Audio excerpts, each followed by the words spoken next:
প্রাসাদ তুল্য বাড়ি জুড়ে কদিন ধরেই উৎসবের আমেজ। সকাল থেকে রাত পর্যন্ত লোকের সমাগম লেগেই আছে। চৌধুরী পরিবারের এই বংশে নতুন প্রজন্মের প্রদীপ জন্ম নিয়েছে, তাই সারা বাড়িতে এখন আত্মীয়র সমাগম, আলোর সজ্জা, খুশির রোশনাই। কিন্তু এত সব কিছুর ভিড়ে রৌনক যেন বড় একচোরা আর চুপচাপ। মুখ জুড়ে যেন একরাশ দুশ্চিন্তার কালো মেঘের ঘন ঘটা। সে লোকজনের ভিড় এড়িয়ে নিরালায় কখনো ছাদে, কখনো বা বাগানে গিয়ে মুষ্টিবদ্ধ দুই হাতের তালুর উপর চিবুকখানি রেখে আকাশের দিকে চেয়ে বড় উদাসী। পড়াশোনায় মন বসছে না কিছুতেই। দুশ্চিন্তার ওর দুটো কারণ আছে। এক, সামনের সপ্তাহেই ওর চাকরির ইন্টারভিউ। আর দুই, স্নেহা। পরিস্থিতির সম্মুখীন হয়েছে রৌনক। কলেজে প্রথম বর্ষ থেকে ফুলের মতো নিষ্পাপ আর সুন্দর এই সরল মেয়েটিকে ভালোবেসে এসেছে রৌনক, এবং এখন তারা পরস্পরকে জীবন সঙ্গী করতে অঙ্গীকারবদ্ধ। তাদের দুজনের মধ্যে কার সামাজিক প্রতিপত্তি আর বংশমর্যাদা আছে আর কার নেই, এসব নিয়ে তারা কোনোদিনও ভাবেনি।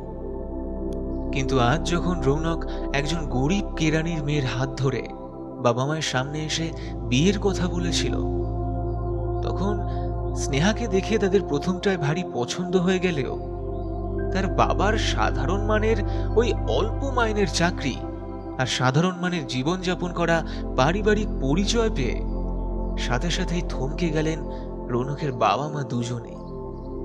তারা রৌনককে সাফ জানিয়ে দিলেন, একজন অতি সাধারণ বিত্ত কেরানির মেয়েকে তারা পুত্রবধূ করলে তাদের বংশমর্যাদার সামাজিক প্রতিপত্তি একেবারে ধুলোয় মিশে যাবে।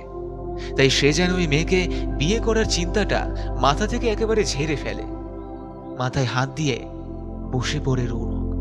সামাজিক প্রতিপত্তি আর বংশমর্যাদা এই নিয়ে তাদের বিরাট যৌথ পরিবারের দম্ভের আস্ফালনের যে সুদৃঢ় ভিতটি সে ছোট থেকে চাক্ষুষ করে এসেছে, তার প্রতিটি ইট আসলে দামি শ্যাম্পেন আর মদের ফোয়ারা ছেটানো ব্যয়বহুল পার্টি, আহার অনুষ্ঠান এবং দামি গাড়ি, পার্থিব সুখ স্বাচ্ছন্দ্যের ঝকঝকে রাজমহল গড়ে তার চমক ও ঝলকানি দিয়ে মানুষের সমীহ আদায়, আর কিছুই নয়। এটা একটু জ্ঞান বয়স থেকেই উপলব্ধি করেছে রৌনক, কিন্তু ছেলেবেলা থেকেই সকলের থেকে কিছুটা ভিন্ন চিন্তা এবং কিছুটা নিজস্বতা নিয়েই বড় হয়ে উঠেছে রৌনক। ও উৎসব অনুষ্ঠানে সোনার চেন, বিদেশি ব্র্যান্ডের দামি জামা কাপড় পরে যেত বলে ওর কখনোই মনে হয়নি পাশের যে বাচ্চা ছেলেটিকে তার বাবা মা তুলনামূলকভাবে কম দামি পোশাক পরিয়ে এনেছে সে ওর অবজ্ঞা বা অপমানের পাত্র নয়। মূল্যবোধ ও মতাদর্শ নিয়ে এই সংঘাত ওর সাথে ওর পরিবারের যে কোনোদিনই বন্ধ হওয়ার নয়, সেটা পরিষ্কার বোঝে রৌনক। তাই সে এখন একটা চাকরির জন্য প্রাণপণে চেষ্টা করে যাচ্ছে। ও জানে একবার নিজের পায়ের তলার জমিটা শক্ত করে নিতে পারলেই অনেক মুশকিল আসান হয়ে যাবে। ইতিমধ্যে এখন ওর জ্যাঠতুতো দাদার ছেলে জন্মানো উপলক্ষে সারা বাড়ি জুড়ে চলছে উৎসবের আবহ আর লোক সমাগম। এই বংশের নতুন প্রজন্মের প্রথম প্রদীপ আসার উপলক্ষে কদিন ধরে চলা এই কাঙালি ভোজনে, উৎসব অনুষ্ঠানের আবহে রৌনক ওর নিজের জীবনের এই জটিলতর আবর্তের তীরে দাঁড়িয়ে যেন বড় একা, বড় অসহায়। বড় রাজপরিবারের বংশের ছেলে রৌনক। রাজত্ব এখন আর নেই, কিন্তু ঠাটবাট বংশের জৌলুস এবং পারিবারিক বংশমর্যাদার ঐতিহ্য নিয়ে এখনো সেই ঔজ্জ্বল্য হারায়নি। নানা বিদেশি আধুনিক ডিজাইনের আসবাবপত্র ও শৌখিন দ্রব্য দিয়ে বাড়ির অন্দরমহলের প্রতিটি কোণার আধুনিকীকরণ করা হলেও ঝকঝকে পোজ দেওয়া এই রাজবাড়িটা আসলে শতাধিক বছরের পুরনো। গির্জার প্রার্থনা সভার প্রায় দ্বিগুণ আয়তনের এই বাড়ির বৈঠকখানা, প্রতিটি ঘরেই প্রায় ওই ছোটখাটো ফুটবল ম্যাচের উদ্যোগ নেওয়া যেতে পারে। রাজকীয়তার দম্ভ যেন এই বাড়ির প্রতিটি ইটে বিদ্যমান। অসংখ্য ঘরগুলির সিঁড়ির কাছে একটি ঘর সবসময় তালা বন্ধ থাকে। এই বন্ধ ঘরটির সাথে একটি গুপ্ত ইতিহাস জড়িয়ে রয়েছে। ঘরটি নাকি অভিশপ্ত। এই ঘরটিতে প্রবেশ করা বারণ। যদিও কখনো সখনো এই ঘরের তালা খুলে ঢোকা হয় ওই ঝাড়পোছ করার জন্য, কিন্তু ঘরের পূর্ব দিকের জানালাটা খোলা একেবারে নিষিদ্ধ। একটা অভিশাপ আছে ওই জানালাটায়। ওই ঘরের দিকে পা বাড়ানোতে সকলের মনে একটা ভীতি কাজ করে। রৌনক অবশ্য ঘরের ভেতরকার ঘর বারান্দা দরজা জানলা এসব নিয়ে কোনোদিনই খুব একটা মাথা ঘামায়নি। বহু বছর পূর্বে ওদের এই রাজবাড়িতে এক তান্ত্রিক এসেছিলেন কয়েকদিনের আশ্রয় চেয়ে।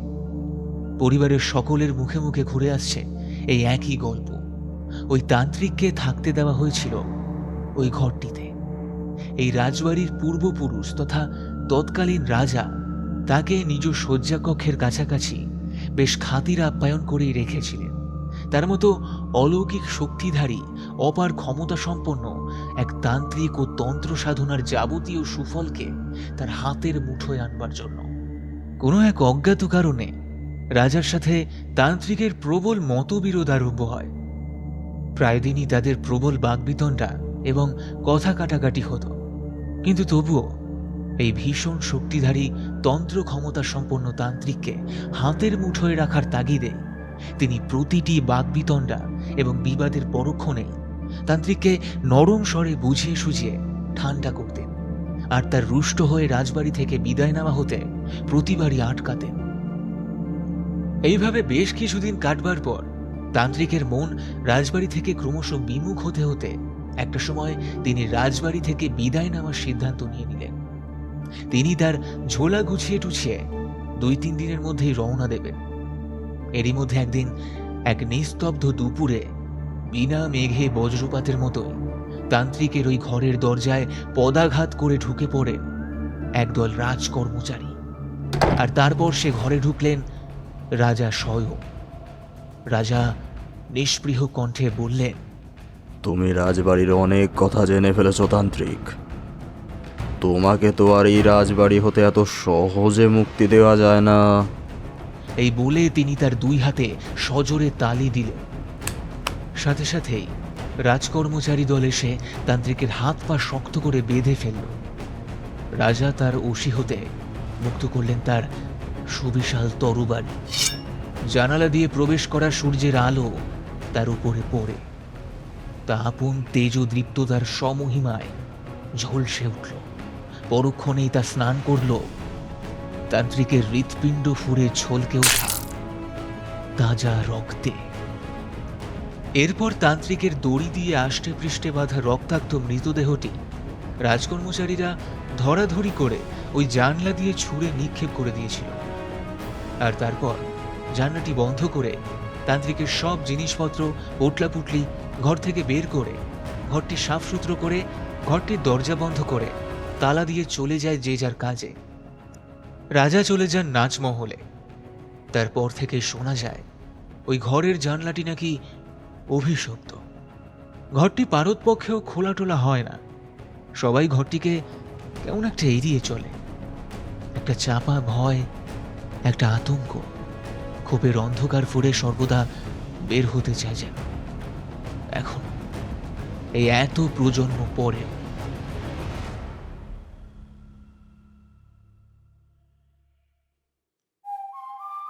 নমস্কার, আমি এবং গপ্প থেকে সৌভিক।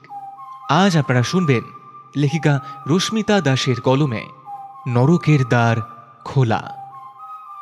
আজকের উদ্যোগে আমাদের পাশে থাকার জন্য লেখিকাকে জানাই অনেক অনেক ধন্যবাদ।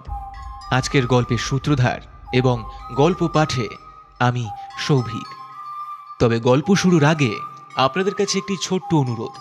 আপনি যদি চ্যানেলে নতুন হয়ে থাকেন অথবা এখনও সাবস্ক্রাইব করেননি, তাহলে এখনই সাবস্ক্রাইব করে পাশে থাকা বেল আইকনটিকে অল করে দিতে কিন্তু ভুলবেন না, যাতে আমাদের সমস্ত নতুন গল্পের আপডেটস আপনার কাছে সবার আগে পৌঁছে যায়। আর গল্পটিকে হাইপ করে গল্পটি আরও বেশি সংখ্যক শ্রোতা বন্ধুর কাছে পৌঁছে দিতে আমাদের সাহায্য করুন। তবে আর বেশি দেরি না করে শুরু করছি আজকের বিশেষ নিবেদন, লেখিকা রশ্মিতা দাসের কলমে নরকের দ্বার খোলা।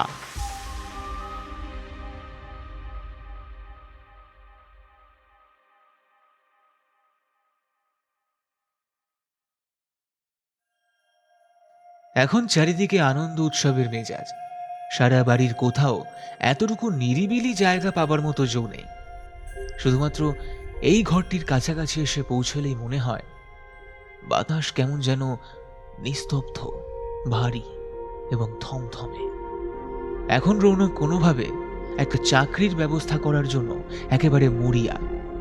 এই প্রাচুর্য আর বিলাস সর্বস্ব সোনার খাঁচা থেকে নিজেকে মুক্ত করে খোলা আকাশের সামনে জীবনের শূন্য পাত্রখানি মেলে ধরার এটিই হলো একমাত্র উপায়। তাই রৌনক এখন এই উৎসব মুখর বাড়িটিতে খুঁজছে একটু নিরিবিলি স্থান, যেখানে বসে ওর চাকরির পরীক্ষার প্রস্তুতি নিতে পারবে। ভ্রাতুষ্পুত্রের জন্ম উপলক্ষে বাড়ি জুড়ে যে উৎসব অনুষ্ঠান চলছে সেটা উপেক্ষা করে অন্যত্র কোথাও যাবার পর্যন্ত অনুমতি নেই এখন। অতএব ও এখন খুঁজছে শুধু একটু ফাঁকা নিরিবিলি একটা জায়গা, যেখানে সে তার পরীক্ষার প্রস্তুতিটা সেরে নিতে পারবে। ওর এই চাকরি বা ইন্টারভিউ নিয়ে ওর বাবা মায়ের কোনো মাথা ব্যথাই নেই। উল্টে ওনারা বলেন, রাজপরিবারের ছেলে হয়ে ছোট চাকরি করার জন্য এত উতলা হওয়ার কিছু নেই। কিন্তু সেসব কথা কানে নিলে রৌনকের চলবে না একেবারে। সারা বাড়ি টহল দিয়ে, সমস্ত ঘরের পাশ, সমস্ত বারান্দা ঘুরে হঠাৎ তালাবন্ধ এই অভিশপ্ত ঘরটার সামনেটা এসে থমকে গেল। হঠাৎ ওর মনে হলো এখন ওর পড়াশোনার জন্য এই ঘরের দরজাটা খুলে দেবার জন্য বলে দেখতে ক্ষতি কি। ও ঘরের তালাবন্ধ দরজার সামনে দাঁড়িয়ে এমন চিন্তাভাবনাই করছে, এমন সময় দেখল ও ঠাকুরদা অদূরে দাঁড়িয়ে বড় পিসিকে দিয়ে মানদা দিদাকে বেত্রাঘাত করছেন। এই দৃশ্য রৌনকের জন্মস্তক চেনা ছবি। ও ছোট থেকেই দেখে আসছে, পান থেকে চুন খসলেই এই বাড়ির দাসদাসীদের বেত্রাঘাত করার ফরমান জারি করা হয়। কিন্তু আজ ওর সবকিছুই বড় অসহ্য ঠেকল। ও হনহন করে হেঁটে পৌঁছল ঠাকুরদার ঘরে।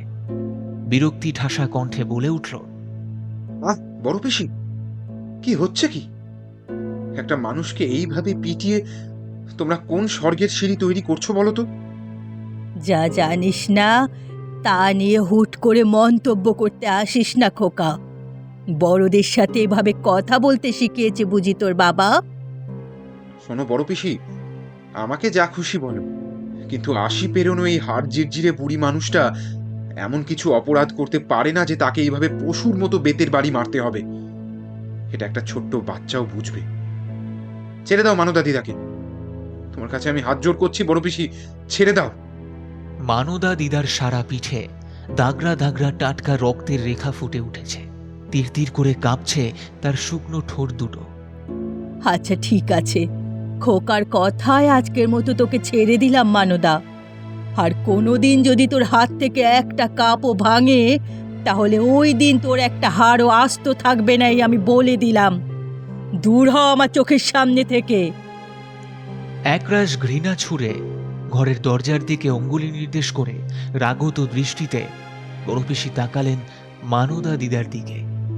মানদা দিদা তার বয়সের ভারক্লিষ্ট ভগ্ন শরীরটা অবর্ণনীয় যন্ত্রণার সাথে অতি কষ্টে সঞ্চালিত করে ভাঙা কাপলেটগুলো আস্তে আস্তে করে কুড়িয়ে নিয়ে নিঃশব্দে ঘর থেকে বেরিয়ে গেল।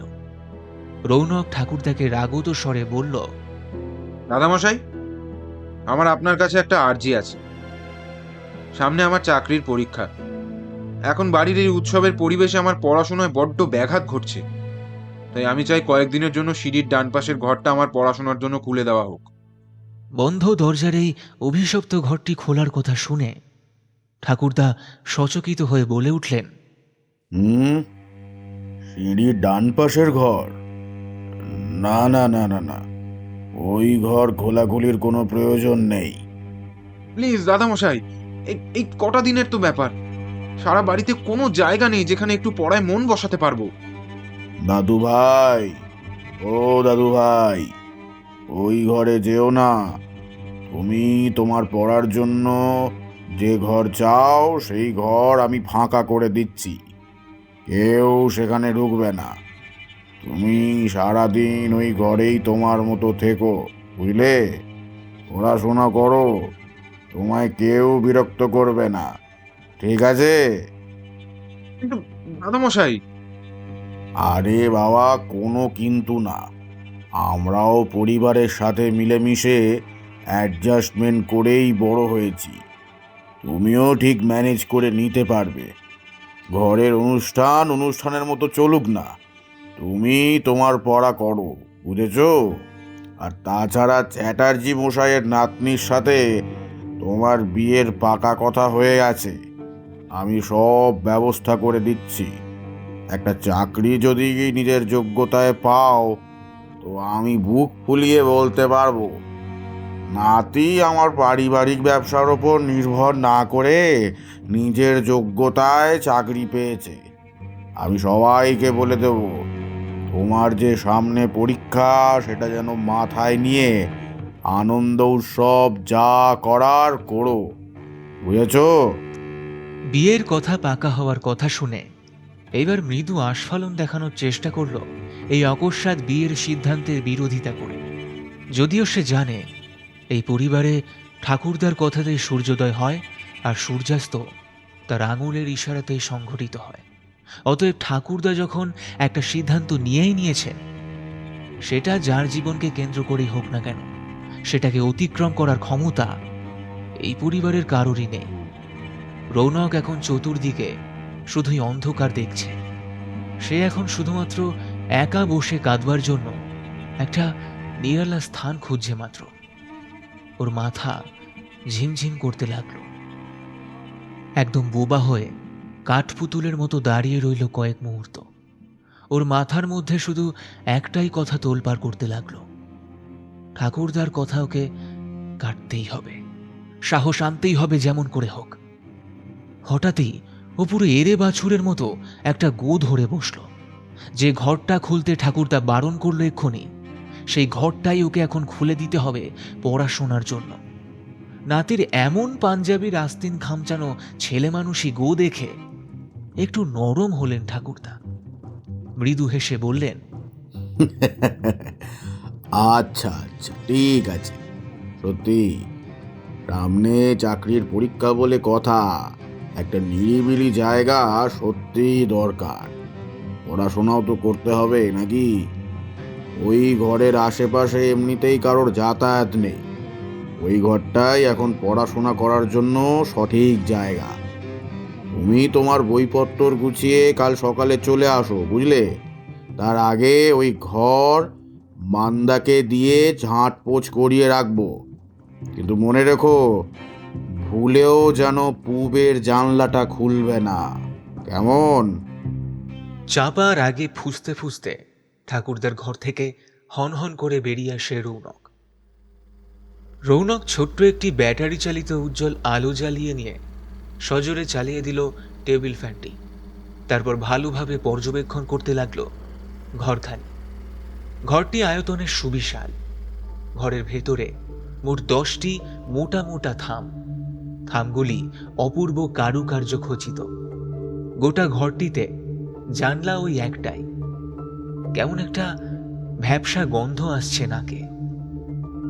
রৌনক আর বেশি কিছু ভাবার মধ্যে না গিয়ে আলো আর ফ্যান ঠিকঠাক জায়গা মতো বসিয়ে নিয়ে নিজের বই খাতা নিয়ে বসে পড়ল। ডায়েরির খাপে রাখা স্নেহার ছবিটা বার করলো একবার। ভালোবাসার একটি কোমল স্পর্শে আলতোভাবে তাকে রাঙিয়ে দিয়ে অতঃপর ছবিটি উল্টো করে ওই খাপটিতে রেখে দিল সযত্নে। এখন সমস্ত কিছুকে একপাশে সরিয়ে রেখে ওকে চাকরির জন্য প্রস্তুতি নিতে হবে। অন্য কোনো দিকে মন দিলে এখন ওর চলবে না। ব্যাটারি চালিত বাতিটির আলো অত্যন্ত উজ্জ্বল। এই এত বড় ঘরটির মধ্যেও তার ঔজ্জ্বল্যের তীব্রতা এতটুকু কম মনে হচ্ছে না। রৌনক বাতিখানা ঘরের কোণায় এনে রাখা বড় টেবিলটিতে রেখে নিজের বই খাতা সেখানে গুছিয়ে রাখতে শুরু করল। কিন্তু সে অনুভব করল এই ঘরটির মধ্যেকার বাতাসের প্রতিটি কণাতে মিশে রয়েছে নিকষ আধার সম কোনো এক অজ্ঞাত গূঢ় রহস্য। সেই রহস্য যেন কারুর বেঁধে দেওয়া শক্ত বাঁধনের দৃঢ়তার যন্ত্রণায় আটকে পড়ে রয়েছে আর মুক্তি পাওয়ার জন্য আকুলি বিকুলি করছে। বাতাসের সাথে ওতপ্রোতভাবে জড়িয়ে থাকা কিছু না জানা শব্দেরা যেন একটু বাঁধন আলগা করে দিলেই বাঁধ ভাঙা বন্যার মতো আছড়ে ভেঙে পড়বে। না, এই মায়া জড়ানো অপার্থিব কোনো এক সুরের মোহে আচ্ছন্ন এমন একটি ঘরে আর যাই হোক পড়াশোনাটা হবে না। রৌনক বুঝতে পারে এই ঘরে বই খাতা নিয়ে বসলেও লেখাপড়ায় মন ওর কিছুতেই বসবে না, কিন্তু তাও কোনো এক অজ্ঞাত অমোঘ টান ও অনুভব করছে, যা ও কোনো মতেই উপেক্ষা করতে পারছে না। ও নিজেই ক্রমশ কেমন যেন মোহাচ্ছন্ন হয়ে পড়ছে। ও বই খাতা গোছানো মাঝপথে থামিয়ে দিয়ে ধীরে ধীরে অগ্রসর হতে থাকলো পূর্বের জানলার দিকে। পরিবারের সকলের মুখে রৌনক জন্মস্তক শুনে আসছে এই জানলা একটি অভিশপ্ত জানলা। এই জানলা খুললেই নাকি জানলার ওপারে উন্মুক্ত হয়ে পড়বে নরকের দ্বার। ও ধীর পা এগোতে এগোতে জানলার সামনেটায় গিয়ে থামল, আলতো হাত রাখল জানলার রাজকীয় কারুকার্য খচিত পাল্লাগুলোতে। হাত রাখা মাত্রই ও এমন একটা সাংঘাতিক বৈদ্যুতিক শকের মতো একটা কিছু অনুভব করে লাফিয়ে 1 সেকেন্ডের মধ্যে বাস বলেই 5-7 পা লাফিয়ে পিছিয়ে গেল। ও নিজের হাতটা ধরে বসে পড়ল মেঝেতে। ও অবাক দৃষ্টিতে লক্ষ্য করল হাতটা মুহূর্তের মধ্যেই রক্ত জমাট বাঁধার মতো লাল বর্ণ ধারণ করেছে এবং ধীরে ধীরে সবিস্ময়ে ও দেখতে থাকলো ওর হাতটা আস্তে আস্তে করে স্বাভাবিক বর্ণে ফিরে আসছে। ও একেবারে হতভম্ব হয়ে বসে রইল বেশ কিছুক্ষণ। অনেকগুলি যন্ত্রণাক্লিষ্ট মানুষের চাপা আর্তনাদ বহু যোজন দূর হতে ক্রমশ যেন স্পষ্ট হয়ে উঠছিল। ওর কানে ওই যন্ত্রণায় জর্জরিত কিছু মানুষের কণ্ঠের দগ্ধ বেদনার্ত আকুতি যেন ক্রমশ স্পষ্ট হতে শুরু করল। তারা সমস্বরে বলছে,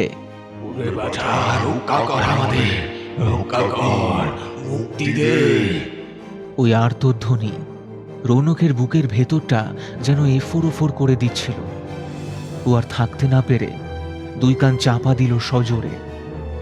ও এবার মনে মনে স্থির করে নিল, যাই হয়ে যাক, এই জানলাটা একবার খুলে ওকে দেখতেই হবে।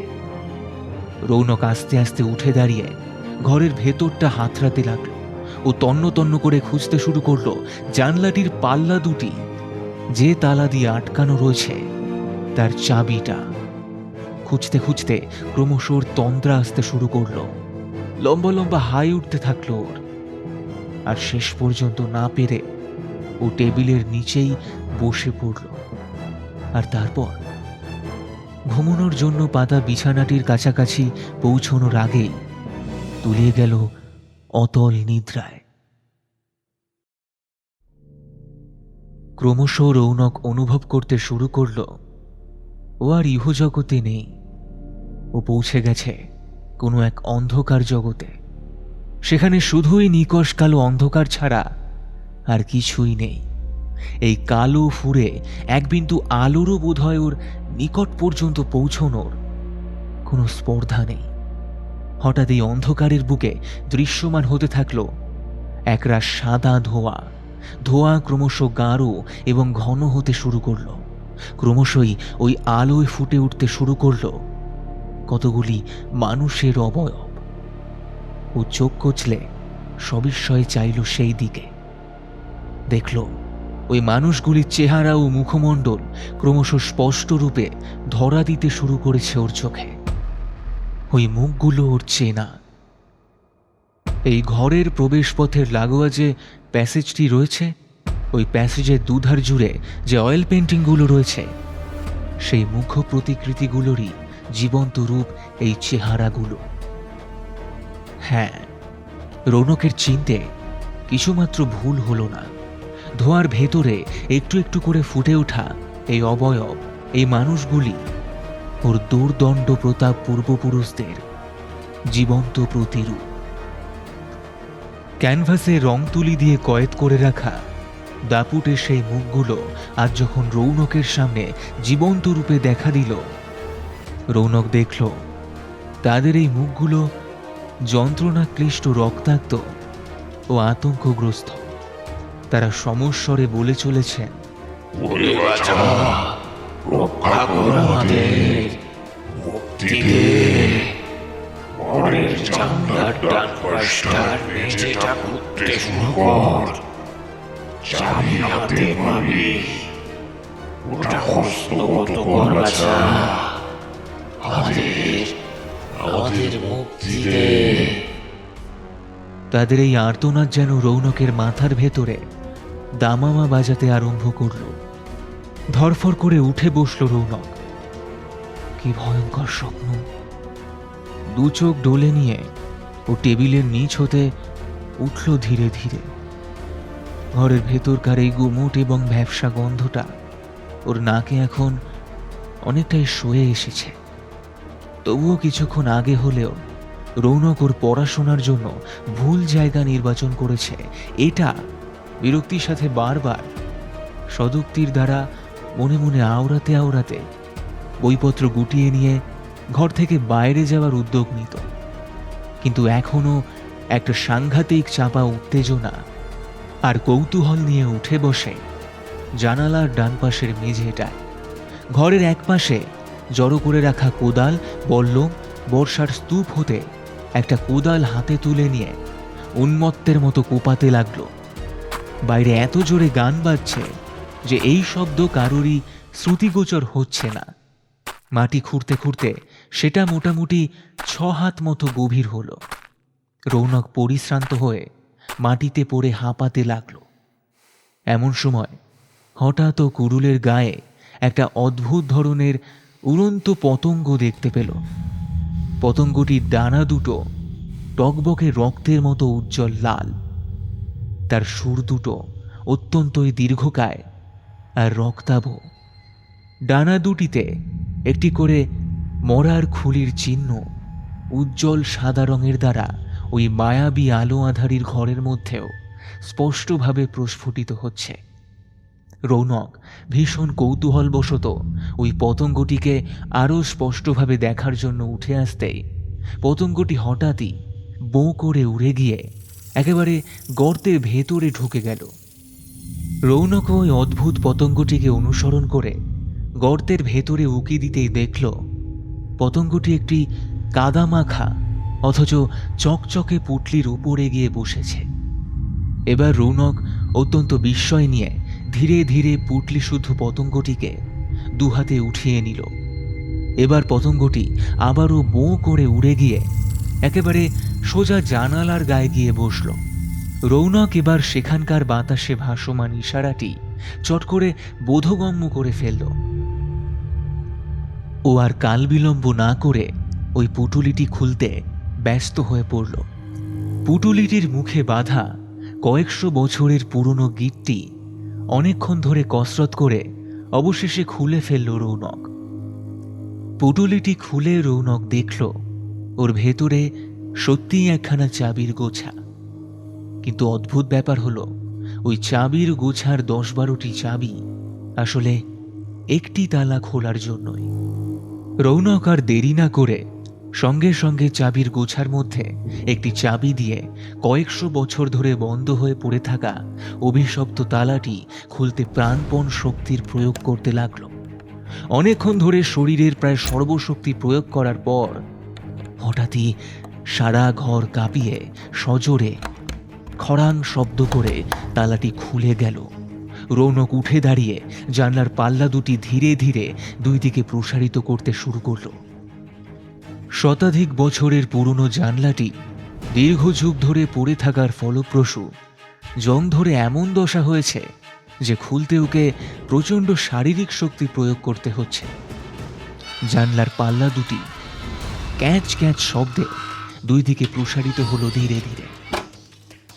হঠাৎই একতাল বিশালাকৃতি লেলিহান অগ্নিগোলক একটা কলিজা কাঁপানো বুম শব্দ করে প্রায় আছড়ে এসে পড়ল জানলার পাল্লা ভেদ করে।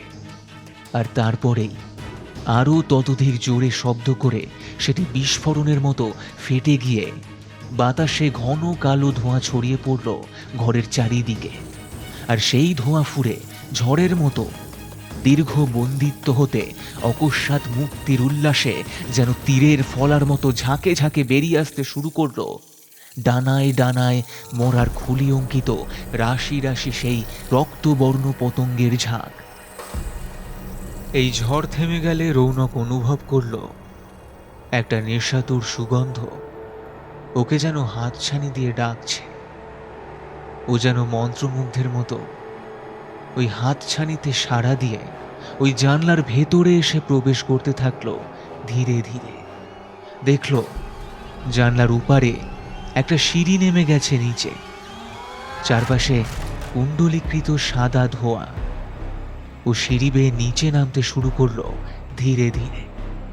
যত নিচে নামতে থাকলো ততই সেই মোহাচ্ছন্ন করে তোলা সুগন্ধটি ক্রমশ পরিণত হতে থাকলো একটা বিকট পচা দুর্গন্ধে।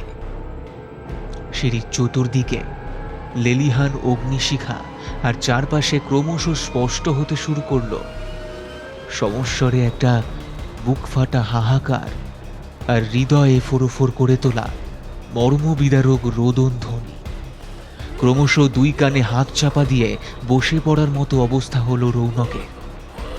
কিন্তু এখন রৌনকের জেদ গেছে, এই সিঁড়ির শেষ কোথায় সেটা ওকে দেখতেই হবে। ও নিচে নামছে তো নামছেই, চতুর্দিকে শুধুই দগ্ধ কঙ্কালের স্তূপ। কোথাও ওই লেলিহান অগ্নিশিখায় জীবন্ত দগ্ধ হচ্ছে কর্ণবিদারক আর্তনাদ্রত কোনো মানুষ। রৌনক দুই চোখ বিস্ফারিত করে বিস্ময়ে সব দেখে চলেছে নিশ্চুপে। অবশেষে সিঁড়ি যেখানে এসে শেষ হলো সেখানে কাঙালের মতো বুক ভরা আকুতি নিয়ে দুই হস্ত প্রসারিত করে ওর সামনে হাঁটু গেড়ে বসে রয়েছেন কয়েকজন মানুষ। এদের চিনতে কোনো অসুবিধা হলো না রৌনকের।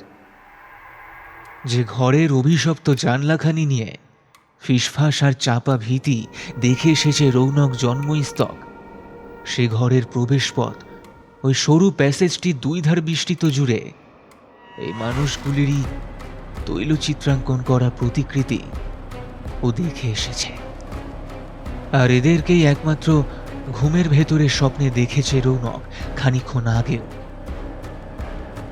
ও অবাক বিস্ময়ে দেখতে থাকলো শৌর্যের সাথে উন্নতশীল সেসব প্রতিকৃতির মানুষগুলো আজ ওর সামনে কি অবর্ণনীয় দিনহীন কাঙালের মতো ওদের পরিশ্রান্ত শীর্ণ ও ক্লিষ্ট দুই চোখ মেলে দুই হাতের তালু ওর সামনে প্রসারিত করে ভিখারির ন্যায় করুণ কণ্ঠে শুধু মিনতি করে চলেছে,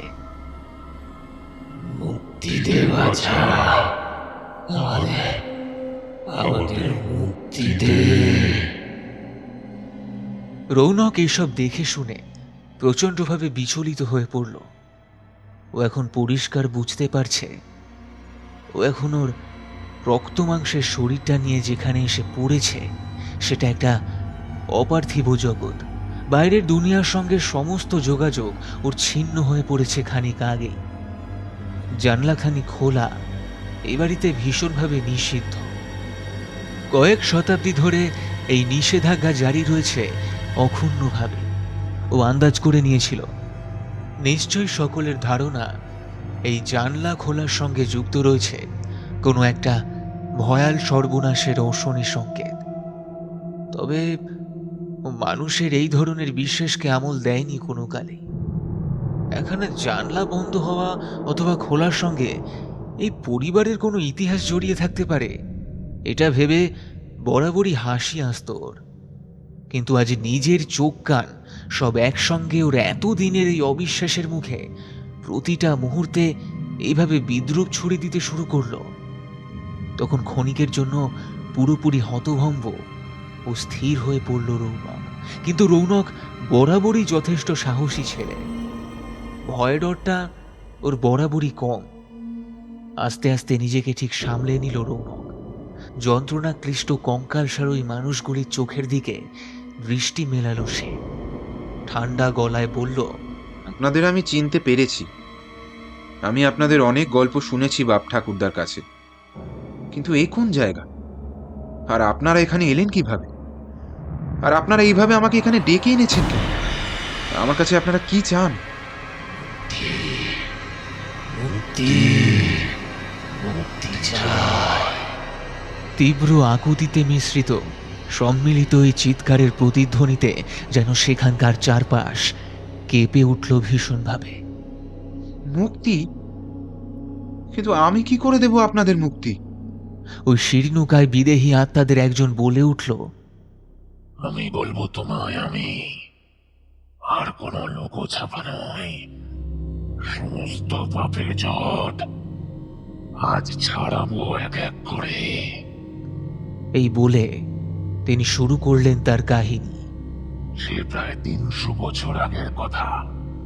এই রাজ্যের বড় জমিদার ছিলেন রাজা সূর্যকান্ত বর্মন।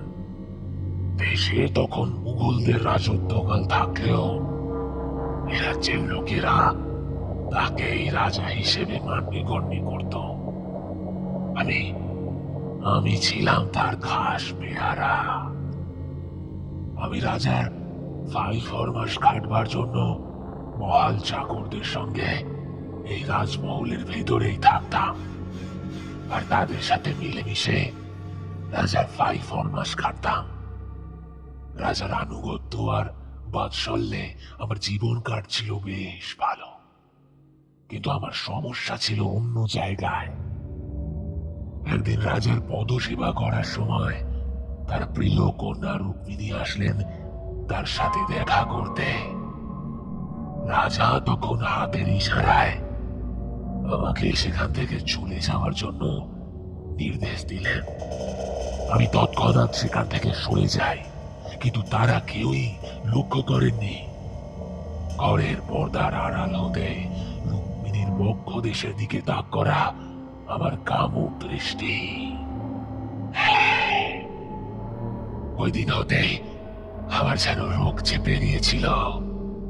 কিন্তু কি করি, এ তো আর গাগঞ্জের চাষা ভূষঘরের মেয়ে নয় যে উসখুস করা আমার এই লালসাকে আমি প্রশ্রয় দিতে পারবো। এই যে স্বয়ং জমিদারের কন্যা। কি করি, মনের আগুন মনেই চেপে নিলাম। দিন চলতে লাগলো, ক্রমশ বুঝতে পারলাম আমার মনটা এতটাই উচাটন হয়ে পড়েছে যে কোনো কাজে মন বসাতে পারছি না। আমার রক্তের প্রতিটি কণা এমন তপ্ত লাভার মতো ছটফট করতে শুরু করে দিয়েছে যে আমি নিজেই আর নিজেকে সামনে রাখতে পারছি না। একটা সময় আমি মনে করলাম, জন্মেছি যখন, মরতে একদিন হবে, আজ নয় কাল। একবার যদি এই রুক্মিণীর শ্বেত শুভ্র শরীরখানে নিরাশ মিটিয়ে চুখে নি, তাহলে মৃত্যুদণ্ডেও কোনো আফসোস থাকবে না। আমি মনে মনে একটা ঘৃণ্য ষড়যন্ত্রের ছক কষতে আরম্ভ করে দিলাম। একদিন দুপুরে রাজকুমারী রুক্মিণী স্নানের জন্য প্রস্তুতি নিচ্ছিলেন। তার সারা শরীরে হলুদ চন্দন আর ফুলের পরাগ মিশ্রিত সুগন্ধির প্রলেপ দিচ্ছিল তার দাসীরা। এরপর যখন রুক্মিণী তার একঢাল ঘন কালো চুল খুলে একাকী নিয়ে এগিয়ে আসছিলেন স্নান ঘরের দিকে, আমার ভেতরের পিশাচটাকে শান্ত করে রাখাটাই নিজের সঙ্গে নিজের প্রচন্ড লড়াই বলে মনে হচ্ছিল আমার কাছে। রুক্মিণী জানতেন না কোন ফাঁদে পা দিতে যাচ্ছেন তিনি, কি ভয়ঙ্কর পরিণতি অপেক্ষা করে রয়েছে তার জন্য। তিনি ঘুণাক্ষরেও কল্পনা করতে পারেননি যে তার স্নান ঘরের পদ্মফুল সদৃশ অপূর্ব সুন্দর কারুকার্য খচিত স্নানের টবটির ভেতরে হাজার জল নয়, তার সুন্দর শরীরখান ভক্ষণ করার জন্য লালা ঝরিয়ে বসে রয়েছে এক মানুষ রূপী কামুক পিশাচ। এই রাজবাড়ির সংলগ্ন একটা বিরাট পুষ্করিণী ছিল। তারই সংলগ্ন একটা জায়গাতে জমিদার কন্যা রুক্মিণীর মনের মতো করে তার জন্য সুসজ্জিত রূপে প্রস্তুত করা হয়েছিল একটা অপূর্ব স্নান ঘর। জমিদার কন্যার এই স্নান ঘরখানি সম্পূর্ণরূপে পুরুষ বর্জিত। ওই স্নান ঘরের আশেপাশে যদি কোনো পুরুষের পা পড়ে যায় ভুলক্রমে, তার যে আর প্রাণে বাঁচার কোনো আশাই নেই, এটা আমি ভালো করেই জানতাম। আর যদি কেউ কোনোভাবে জেনে যায় যে আমার মতো এক উচ্চ পেয়ারা জমিদার কন্যার স্নান ঘরের ভেতরে কাঁপতে মেরে লুকিয়ে রয়েছে, তাহলে আমার শরীরের যতগুলো টুকরো করা হবে তা গোনা মানুষের পক্ষে অসাধ্য হবে। এও আমি ভালোভাবেই জানতাম। কিন্তু আমার ভেতরে ভয়ঙ্কর রোগ চেপে গিয়েছিল। আমার আমার মনের ভেতরে কেউ যেন ভীষণ ভাবে গর্জন করে বলেছিল, এমন একখানি কুকুরের জীবন ঢুকে ঢুকে দীর্ঘদিন নিজেকে শেষ করতে করতে মরার চাইতে একদিন মনের সমস্ত লালসা, সমস্ত কামনা মিটিয়ে নিয়ে স্বর্গীয় সুখ লাভ করে তারপর মরাই ঢের ভালো। আমার নেশা রোগ দুই চেপে বসেছিল ভীষণ ভাবে। সকলের চোখ এড়িয়ে কৌশল করে কিভাবে যে আমি রুক্মিণী দেবীর স্নানের টপটির ভেতরে এসে নিজেকে লুকিয়ে নিয়েছিলাম, সেই ঈশ্বর জানে আর আমি জানি। রুক্মিণী দেবীর পায়ের শব্দ স্পষ্ট হচ্ছিল একটু একটু করে, আর আমার ভেতরে যেন প্রতিটি মুহূর্তে শত শত বিষধর সাপ, শত শত ফনা তুলে উঠে জেগে উঠছিল সোল্লাসে। অবশেষে স্নান ঘরের দরজার কাছে এসে থেমে গেল পায়ের শব্দ। দ্বার বন্ধ করার শব্দ শুনতে পেলাম সকর্ণে। আমার মনে হলো এ শব্দ নয়, এ আমার যাবতীয় লালসার অবসানের মহেন্দ্র ভান, আর আমার সমস্ত কুপরিকল্পনার ছাড়পত্র। রুক্মিণী স্নান ঘরের ভেতরে ঢুকে এলেন। তারপরে স্নান ঘরের দরজাখানি বন্ধ করে ভেতর থেকে আটকে দিলে। ধৈর্যের বাঁধ আমি আর রাখতে পারছিলাম না। স্নানের টপ থেকে চোখটা অল্প তুলে যা দেখলাম, তাতে আমার সমস্ত বাহ্য জ্ঞান বোধ দ্রুত বেগে লুপ পেতে শুরু করলো। আমি দেখলাম একটা একটা করে পোশাক খুলে রুক্মিণী নিজের শরীর অনাবৃত করতে শুরু করেছেন। কিছুক্ষণের মধ্যেই রুক্মিণী নিজেকে সম্পূর্ণভাবে নিবারণ করে নিলেন। তারপর গুনগুন করে গান গাইতে গাইতে তার পদ্ম ফুল সদৃশ্য সুদৃশ্য স্নানের টপটিতে প্রবেশ করতে উদ্যত হলেন। ব্যাস, তার ঠিক এক মুহূর্তের মাথায় তার ওই অনাবিল ফুরফুরে মেজাজ আর খুশি বদলে গেল বিনা মেঘে বজ্রপাত সদৃশ্য অযাচিত আতঙ্কে। তবে চিৎকার করার সুযোগ তিনি পেলেন না। তার মুখ আমি চেপে ধরেছিলাম আমার আমার বজ্র মুষ্টি দ্বারা। মনে মনে অনুভব করছিলাম এক রাজকীয় তৃপ্তি, যাকে স্পর্শ করার কথা স্বপ্নেও চিন্তা করাটাও গ্রামের যে কোনো পুরুষের জন্য দুঃসাধ্য। আজ আজ সেই এখন পুরোপুরি আমার আমার হাতে মুঠোয়। ফুর্তি আর উল্লাস তখন আমার মস্তিষ্কের উপরে এমনই উত্তম নৃত্য আরম্ভ করে দিয়েছে যে পাপ পুণ্য ইহকাল পরকালের হিসাব, এমনকি এমনকি মৃত্যু ভয়ও তার ফুৎকারে উবড়ে গেল নিমেষের মধ্যে। রুক্মিণীর মুখ আমি এতটাই জোরে চেপে ধরেছিলাম যে সে চাপের দখল সইতে না পেরে দম বন্ধ হয়ে আসলো রুক্মিণীর। নিমেষের মধ্যে জ্ঞান হারালেন তিনি। দু চোখ বন্ধ হয়ে এলো তার। নিস্তেজ হয়ে নেতিয়ে পড়লেন আমার হাতের ওপরে। এমন আত্মসমর্পণের পর আমি আর কাল বিলম্ব করিনি। পদ্মদল সদৃশ কোমল দেহখানির উপর যেভাবে আমার পাক পেশার পৈশাচি খেলা চলল, তার নীরব সাক্ষী হয়ে রইল শুধু ওই স্নান ঘরের চারটি স্থির দেওয়াল।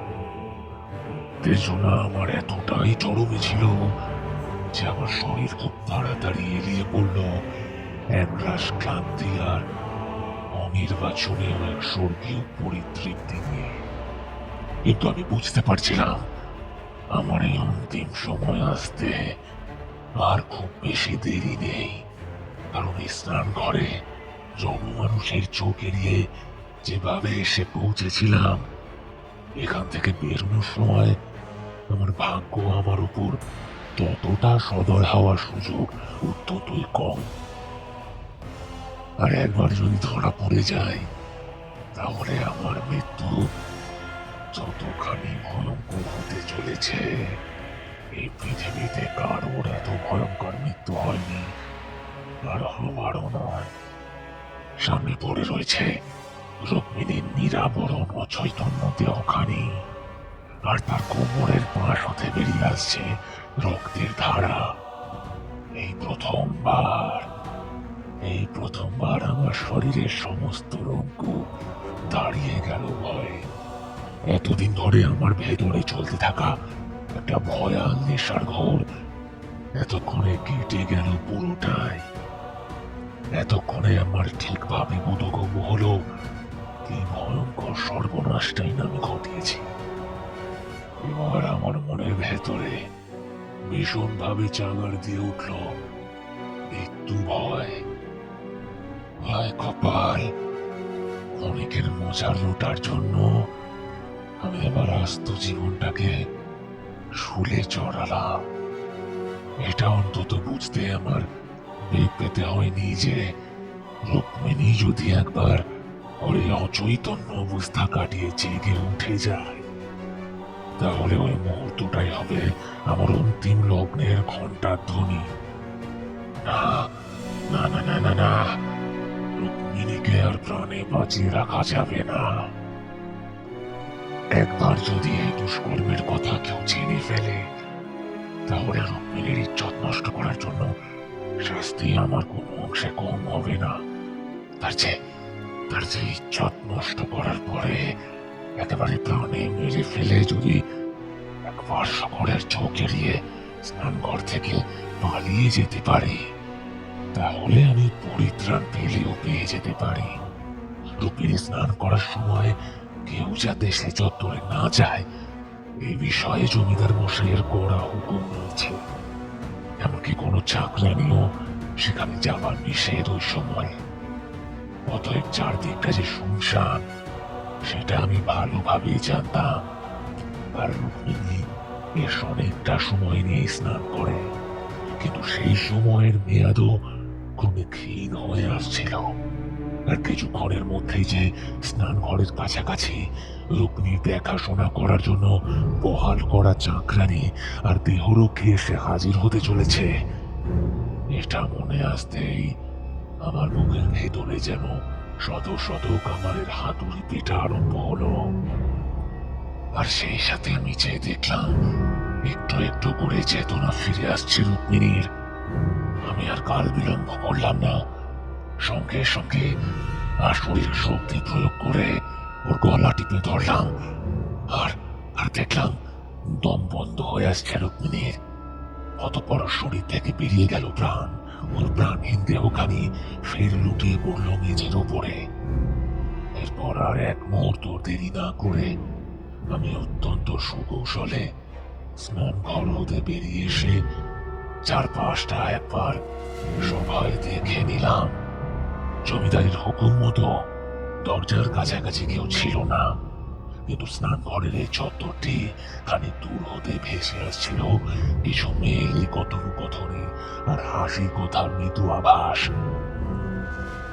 আমি আর কাল বিলম্ব করলাম না, অত্যন্ত সকৌশলে সকলের নজর এড়িয়ে আমি সেখান থেকে বেরিয়ে এলাম। তারপর আমি হাঁপ ছেড়ে বাঁচলাম, কারণ আমি বুঝে গিয়েছিলাম আমি সমস্ত সন্দেহের ঊর্ধ্বে চলে গিয়েছি। কারণ এই পুরো ব্যাপারটাই ঘটেছে অত্যন্ত অল্প সময়ের মধ্যে।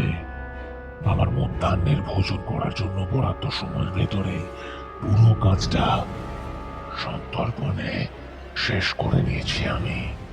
সকলে জানে আমি নিজের ঘরে এসেছি, ভোজন করছি, নিজের ঘরে না ঢুকে আমি কোন দিকে এসেছি সেদিক লক্ষ্য করেনি কেউ। আমার মতো একটা তুচ্ছ পেয়ারের কথা যে রুক্মিণী স্নান ঘরের আশেপাশে আসবার চিন্তাও আসতে পারে, এটা সকলের কল্পনার অতীত। আমার নিজের ঘর পর্যন্ত চলে আসতে খুব বেশি সময় লাগেনি আমার। ওই দিন রাত্রি পর্যন্ত আমি অভুক্ত হয়ে রয়ে গেলাম বটে, কিন্তু পরিত্রাণ পেয়ে গেলাম নিজের ভয়ঙ্কর পরিণতির কবল থেকে।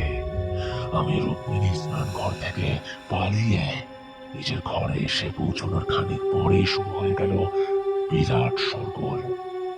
এরপর ক্রমে এই জমিদার বাড়ির অন্দরমহলে রুক্মিণীর মৃত্যুর খবরটা ছড়িয়ে গেল।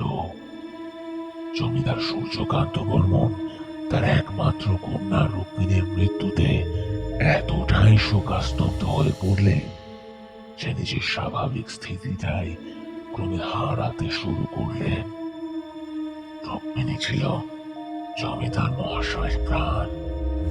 ওর এরকম একটা অকাল অপমৃত্যুর শোক আর নিতেই পারলেন না তিনি। বস্তুত রুক্মিণী স্নান ঘরের দরজা পর্যন্ত পা রাখবার সাহস এখানে কোনো দাসীর পর্যন্ত নেই। সেখানে কোনো এক বিয়ারা যে এমন দুঃসাহস রাখতে পারে, এটা সকলেরই কল্পনার ঊর্ধ্বে ছিল। সবাই এখন সন্দেহের তালিকায় নাম করতে শুরু করলো জমিদার মহাশয়ের প্রভাব প্রতিপত্তিশালী শত্রুদের। হত্যাকারীর খোঁজ করতে করতে জমিদার মহাশয়ের সমস্ত বোধ বুদ্ধি একেবারে বিলুপ্তির পথে চলে গেল। আমি ছিলাম তার অত্যন্ত প্রিয় খাস চাকর। আমার ঘরের সেবা যত্নের থেকে যে আরাম তিনি পেতেন তা তিনি অন্য চাকরের হাতে সেইভাবে পেতেন না। একথা তিনি আগে আমাকে একাধিকবার বলেছেন। এমনকি তিনি মাঝে মধ্যে অল্প বিস্তর পুরস্কৃত করেছেন আমায়। এমন একটা হৃদয় বিদারক স্পর্শকাতর সময়ে এক সকালে আমি যখন তার পা টিপে দিচ্ছিলাম, তখন হঠাৎই তিনি কেঁদে কেটে আমার কাছে ভেঙে পড়লেন। আমি দেখলাম এখন জমিদার মশাইয়ের যে অবস্থা, এখন তাকে যে যেমন বলবে, যে যেমন বোঝাবে, তিনি তাই বুঝবেন। যুক্তি দিয়ে কোনো কিছু ভাববার বা বিচার করবার, বিবেচনা করার ক্ষমতা তিনি পুরোপুরি হারিয়ে বসেছেন। ওই সময় আমার মাথায় খেলে গেল একটা ধৃত অভিসন্দেহ। আমি জমিদার মশাইকে বলতে শুরু করলাম, রুক্মিণীকে কে হত্যা করেছে সেটা আমি জানি জমিদার কর্তা। এবার যুক্তি বুদ্ধি হারিয়ে বসা জমিদার মহাশয়কে আমি পুরোপুরি নিজের হাতে খেলনা হিসেবে ব্যবহার করা শুরু করে দিলাম। আজ এটা দিন, তাহলে কে খুন করেছে আমি বলবো। আজ ওটা দিন, তাহলে কে খুন করেছে আমি বলবো। এভাবে খেলতে খেলতে একে একে তার সমস্ত ধন দৌলত, এই সুবিশাল প্রাসাদ তুল্য বাড়িটা এবং সবশেষে তার জমিদারিটা পর্যন্ত কক্ষিগত করে নিয়ে তাকে পথের কাঙাল করে একদিন তাকেই জমিদার বাড়ি থেকে দূর দূর করে তাড়িয়ে দিলাম আমি। সেই থেকে বংশ পরম্পরায় জমিদার বাড়ির ফরমাস খাটা এই চাকর হয়ে গেল খুব জমিদার। মেঘনা চাইতে জলের মতোই অকস্মাৎ বিত্ত প্রতিপত্তির মালিক হয়ে আমার দিন কাটছিল বেশ। কিন্তু হঠাৎ আমার জীবনে দেখা দিতে শুরু করলো এক ভয়াল দুর্যোগের ঘন ঘটা। মানুষের সাথে কথা বলার সময়, আহারের মাঝে, নিদ্রার সময় অষ্টপ্রহর আমার সাথে ছায়ার মতো লেপ্টে থাকতো রুক্মিণীর প্রেতাত্মা। সে উঠতে বসতে, শুতে, খেতে, চলতে ফিরতে তার ক্রোধান্বিত দুই রক্তবর্ণ চোখ দিয়ে প্রতিহিংসার আগুন ছড়িয়ে আমাকে প্রতি মুহূর্তে চোখে আঙুল দিয়ে মনে করিয়ে দিত আমার কৃতকর্ম, আমার পাপের কথা। তার ওই বজ্র কঠিন রক্তচক্ষু মিশ্রিত ক্রোধের অগ্নিশিখায় আমি প্রতিনিয়ত যেন ভস্ম হতে থাকলাম। ধীরে ধীরে আমার সমস্ত কাজে করবে ভুল হতে শুরু করলো। শরীর জুড়ে আরম্ভ হতে থাকলো রোগ ব্যাধির তাণ্ডব। আমি ক্রমশই মৃত্যু মুখে যাত্রা করতে থাকছিলাম। অপরদিকে এও বুঝতে পারছিলাম যে আমার বিশ্বাসভাজনদের মধ্যে কেউ কেউ আমার সাথে বিশ্বাসঘাতকতা করতে শুরু করেছে। আমার এই অবস্থার সুযোগ নিয়ে আমি ক্রমশই মৃত্যু মুখে ডলে পড়ছি।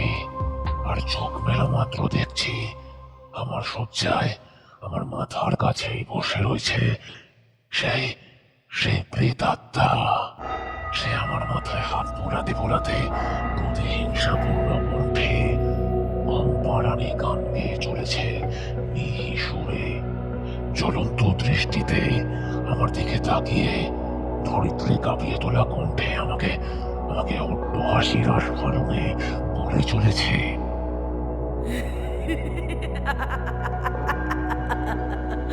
মরবি মরবি, বংশশুদ্ধ চার কার হয়ে মরবি। আমি আমার আসন্ন সর্বনাশ চোখের সামনে হতে দেখছিলাম প্রতি মুহূর্তে। আমি বুঝেছিলাম এই প্রেতাত্মা কোনোভাবে রোধ করা বা কোন করে আটকে রাখা দরকার, না হলে আর কিচ্ছু অবশিষ্ট থাকবে না। সবকিছু জ্বলে পুড়ে ছাড়খাড় হয়ে যাবে। আমি লোক পাঠিয়ে একজন তান্ত্রিককে ডেকে পাঠালাম আর সবিস্তারে তাকে সবকিছু জানালাম। তিনি সব শুনে টুনে নিদান দিলেন। রুক্মিণী জীবন দশায় ঈশ্বরের ব্রততে নিজেকে উৎসর্গ করেছিল, অনেক পূর্ণ অর্জন করেছিল। তার মতো নিষ্কলঙ্ক পবিত্রতা খুব কম মানুষের মধ্যেই খুঁজে পাওয়া সম্ভব। এছাড়া জীবন দশায় রুক্মিণী তন্ত্র সাধনাতেও দীক্ষা লাভ করে সে সম্পর্কে সম্যক জ্ঞান অর্জন করেছিল। রুক্মিণীর ভেতরে তাই রয়েছে দৈব শক্তি। এই দৈব শক্তি সম্পন্ন পবিত্র আত্মা যখন পাপের সংহার করার জন্য এইভাবে উদ্গ্রীব হয়ে উঠেছে, তখন তাকে ঠেকানো রীতিমতো দুঃসাধ্য। একমাত্র অপবিত্র পৈশাচিক শক্তি দ্বারাই ওর এই অপ্রতিরোধ প্রতিরোধ করা সম্ভব হলে হতে পারে। পৈশাচিক শক্তির অস্তিত্ব টের পেলে এই দৈব শক্তি সম্পন্ন পবিত্র বিদেহী আত্মা আর এই রাজবাড়ির আশেপাশে ঘেঁষবে না। তার দেওয়া বিধান অনুসারে তখন থেকে শুরু করে আগামী 3 পুরুষ একটি করে সন্তানবতী অন্তঃসত্ত্বা নারীর শিরোচ্ছেদ করে তার ওই মুন্ডহীন ধরের সাথে রতিক্রিয়ার মাধ্যমে সম্ভব করে তাকে অপবিত্র করতে হবে এবং এরপর ওই মৃত শরীরের উপরে সব সাধনা করে মন্ত্রপুত করতে হবে ওই মুন্ডহীন নারী শরীরটি। এরপর ওই মন্ত্রপুত ধরতে জমিদার বাড়িতে একটি করে থান তৈরি করে তার ভেতরে সংরক্ষণ করতে হবে। 3 পুরুষ কেটে যাওয়ার পর ওই বিদেহী আত্মা চিরকালের মতো প্রতিশোধ স্পৃহা ত্যাগ করে পরলোকে গমন করবে। আর কোনো ভয় থাকবে না। আমার বংশের উপর আর কোনো বিপদের আঁচ আসবে না। আমি তার এই কথা শুনে আর কাল বিলম্ব করলাম না। তান্ত্রিকের সঙ্গে যে ঘরে বসে কথোপকথন চলছিল সেই ঘরে তখনই আমাদের জল খাবার নিয়ে যে অষ্টাদশী তন্নি সুন্দরী পরিচারিকার আগমন ঘটেছিল তাকে তালি বাজিয়ে লোক ডেকে কয়েদ করলাম এবং 3 কয়েকের মধ্যেই এই জমিদার বাড়ির মন্দিরে সেই মেয়েটির শিরোচ্ছেদ করা হলো। তারপর সেই মুন্ড ও ধরের মধ্যে তান্ত্রিক নিজের কাঁধে সযত্নে তুলে নিলেন রক্তের লালে স্নান করে ওঠা যন্ত্রণাক্লিষ্ট সদ্য ছটফটানি বন্ধ হয়ে পড়া নিথর দেহখানে। তারপর সবেগে ঢুকে এলেন এই ঘরটাতে, যে ঘরের জানলা এখন তুমি খুলেছ। তারপর সে ঘরে বন্ধ দরজার আড়ালে তান্ত্রিক আমাকে নির্দেশ দিলেন পরিচারিকার ওই মুন্ডহীন ধরের সঙ্গে প্রতিক্রিয়া করে সম্ভোগের মাধ্যমে তাকে অপবিত্র করতে। নারী শরীরের প্রতি আমার লালসা বরাবরেরই। এখানে কোনো জাত ধর্ম বিচারের পালাই আমার অন্তত কোনো কালেই ছিল না। কিন্তু তা বলে একটা শিরোচ্ছেদ করা মুন্ডহীন নারী শরীরের সাথে সম্ভব? আমার হাত পা কেমন অসাড় হয়ে আসতে থাকলো, গলে উঠতে থাকলো সারা শরীর। পৈশাচিক শক্তিকে ডেকে আনার অভিপ্রায় নিয়ে যে কার্যে লিপ্ত হয়েছে আমি, তাতে ক্রমশ আমি নিজেই যে রূপান্তরিত হতে চলেছি একটা জলজ্যান্ত রক্ত মাংসের পিশাচে।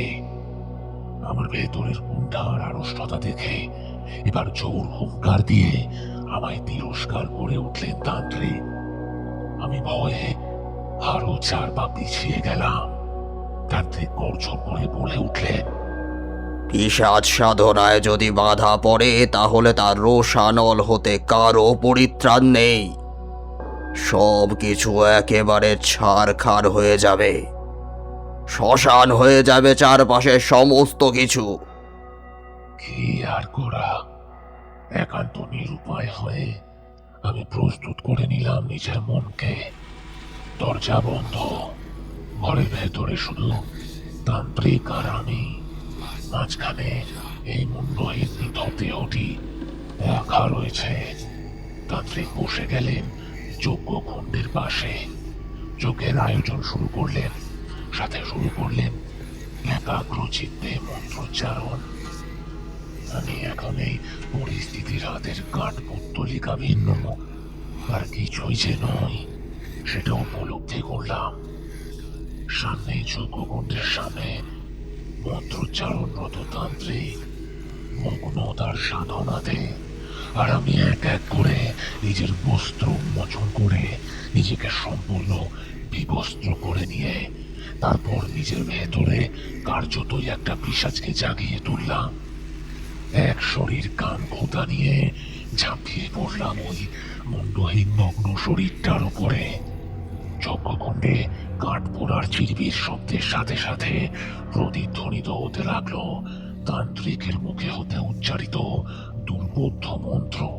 আর মন্ত্রোচ্চারণের মাঝে মাঝে আমার শরীরের উপর তান্ত্রিক ছেটাতে থাকলেন শিরোচ্ছেদ হওয়া কাটা মুন্ড হতে নিঃসৃত রক্ত। আমি জাগতিক সবকিছুকে উপেক্ষা করে নিজেকে শুধুই অবগাহন করতে থাকলাম কাম পৈশাচিকতার অতল গর্ভে। সময় অতিবাহিত হতে থাকলো তার নিজের গতিতে। এইভাবে কখন রাতের অন্ধকার কেটে কোণে আকাশ ফর্সা হতে শুরু করেছে সেটা টের পাওয়ার মতো পরিস্থিতিতে আর ছিলাম না আমি সংজ্ঞাহীন হয়ে লুটিয়ে পড়ে রয়েছি মুন্ডহীন এক নারী দেহের পাশে।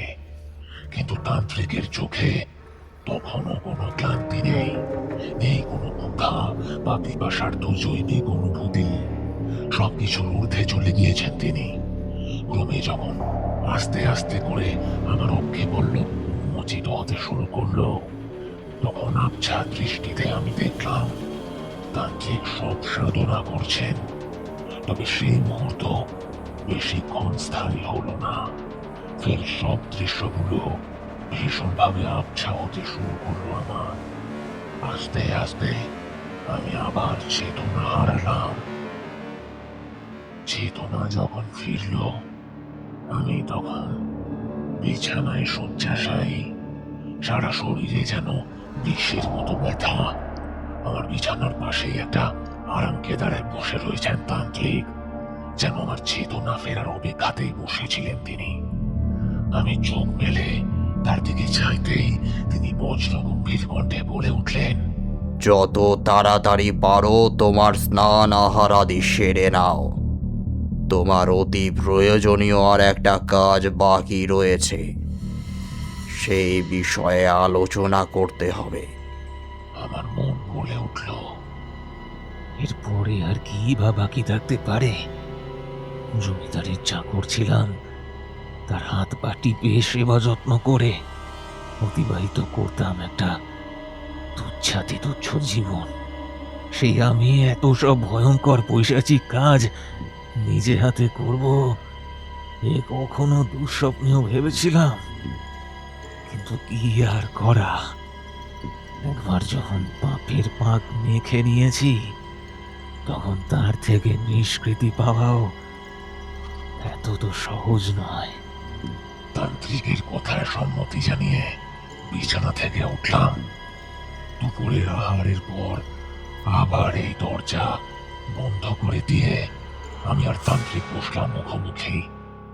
আর আমাদের দুজনের মাঝে সাহিত্য আমার দ্বারায় ভুক্ত সেই উচ্ছিষ্ট পরিচারিকার মুন্ডহীন ধর। বলা বাহুল্য, আমার ততক্ষণে লজ্জা, ঘেন্না, ভয় সবকিছুই পুরোপুরি লোপ পেয়ে গিয়েছে। আমি সাবলীল ভাবে বসে সোজাসুজি তাকালাম তান্ত্রিকের চোখের দিকে। তান্ত্রিক গম্ভীর কণ্ঠে বললেন, মন্ত্রপুত এই মুন্ডহীন ধরটি রাজবাড়ির একটি ঘরে একখানি থাম তৈরি করে তার ভিতরে সংরক্ষণ করে রাখতে হবে। এই রূপে 3 পুরুষ কেটে যাওয়ার পরে ওই বিদেহী আত্মা চিরকালের মতো পরলোক গমন করবে। কারণ এই উচ্ছিষ্ট নারী শরীরের ভেট পেয়েই জেগে উঠবে এক একটি কদর্য পৈশাচিক শক্তি, যার সামনাসামনি হবার কোনো অভিপ্রায় তাঁর আর থাকবে না। ঘৃণায় ওই বিদেহী আত্মা এই স্থান পরিত্যাগ করবে, আর কোনো ভয় থাকবে না। তুমি ও তোমার বংশ সম্পূর্ণভাবে বিপদ মুক্ত হবে। আমি বুঝলাম তান্ত্রিকের করণীয় কার্যাদি এবার সম্পূর্ণ হয়ে গিয়েছে। তিনি এখন আমাকে জানিয়ে দিলেন এবার আমার করণীয় কি। আমি তান্ত্রিককে তার যথাযোগ্য সম্মানিক দিয়ে বিদায় দিলাম। এরপর আমি আর কাল বিলম্ব করলাম না। ওই মুন্ডহীন শরীরটাকে এই ঘরের দেওয়ালে একটি বাঁশের সাহায্যে দাঁড় করিয়ে তার চারপাশে বালি সুরকি লেপে মজুরদের দিয়ে তৈরি করালাম এক সুদৃশ্য ধাম। এরপর কেটে গেল বেশ কিছু বছর। আর কোনো গোলযোগ হয়নি। এরপর সব আতঙ্ক ও ঝড় শান্ত হয়ে গিয়েছিল একেবারে। আমি আমার পুত্রকে নির্দেশ দিয়ে গিয়েছিলাম সেও যেন কোনো এক তান্ত্রিককে দিয়ে অনুরূপভাবে ঘরটিতে আরেকটি থাম তৈরি করিয়ে নেয় এবং তার পুত্রকেও যেন এই কাজটি করার জন্য নির্দেশ দেয়। আমার 40 ঊর্ধ্ব বয়সে হঠাৎ ভ্রমণে বেরিয়ে একটি ভয়াবহ অগ্নিকাণ্ডে আমি মারা যাই। মরার পর আমার পাপের কারণে আমার ঠাঁই হয় এই নরকে। আমার পুত্র এরপর অনুরূপভাবে সেই একই কাজ এক তান্ত্রিককে দিয়ে সুষ্ঠুভাবে সম্পন্ন করে। আমার প্রপৌত্র যখন এই কাজ করানোর জন্য এক তান্ত্রিককে এই জমিদার বাড়ির অন্তর্মহলে আপ্যায়ন করে নিয়ে আসেন, তখন সেই তান্ত্রিক সম্পূর্ণ বৃত্তান্ত শুনে ভয়ঙ্কর ভাবে ফুঁসে ওঠেন এবং জমিদার বাড়ির ভেতরে পুরুষানুক্রমে চলে আসায় নৃশংস হত্যালীলা ও পাপের বিরুদ্ধে ছুঁড়ে দেন একতলা ঘৃণা। তিনি কিছুতেই এই কাজ করতে রাজি হলেন না। তীব্র গর্জনের সাথে বলে উঠলেন, কোন নিম্নতন্ত্রের সাধনা তিনি করেন না, এমন পাপ কাজ তিনি কখনোই করবেন না। শত অর্থ সম্পদ আর প্রাচুর্যের লোক দেখিয়েও তাকে নিরস্ত করা সম্ভব হলো না। তিনি তল্পিতল্পা গুটিয়ে জমিদার বাড়ি ছেড়ে চলে যাওয়ার জন্য উদ্যত হলেন। ঠিক তখনই আমার প্রপৌত্র অতর্কিতে তার ঘরে প্রবেশ করে তাকে আটকে দেয়। সজনে তালি বাজিয়ে ডেকে নেয় কর্মচারীদের। তারা আসার পর আদেশ শোনা মাত্রই আর কাল বিলম্ব না করে শক্ত মোটা দড়ি দিয়ে তান্ত্রিকের হাত ও পা কুশে শক্ত করে বেঁধে ফেলে। আমার প্রপৌত্র এই বংশের কালো সত্য উন্মোচিত হয়ে পড়া আটকাতে তৎক্ষণাৎ সেই তান্ত্রিকের বুকে ছুরি বসিয়ে দেয়। হাত পা দড়ি দিয়ে শক্ত করে বাঁধা অবস্থাতে ছুরিবিদ্ধ হয়েও তান্ত্রিক প্রাণত্যাগ করেননি। তার জীবনের অন্তিম মুহূর্ত যেন পাপ ও অনাচারের বিরুদ্ধে প্রবল দ্রোহের ন্যায় স্ফুলিঙ্গ হয়ে হৃৎপিণ্ড ফুলে বেরিয়ে আসা রক্ত স্রোতের সাথে চলকে চলকে বেরিয়ে আসছিল। তখনই আমার প্রপৌত্র কর্মচারীদের আদেশ দেন, জানলার বাইরে তান্ত্রিককে ছুঁড়ে ফেলার সময় দুজন কর্মচারী তান্ত্রিকের মাথার দিকটা ধরেছিল আর দুজন পায়ের দিক।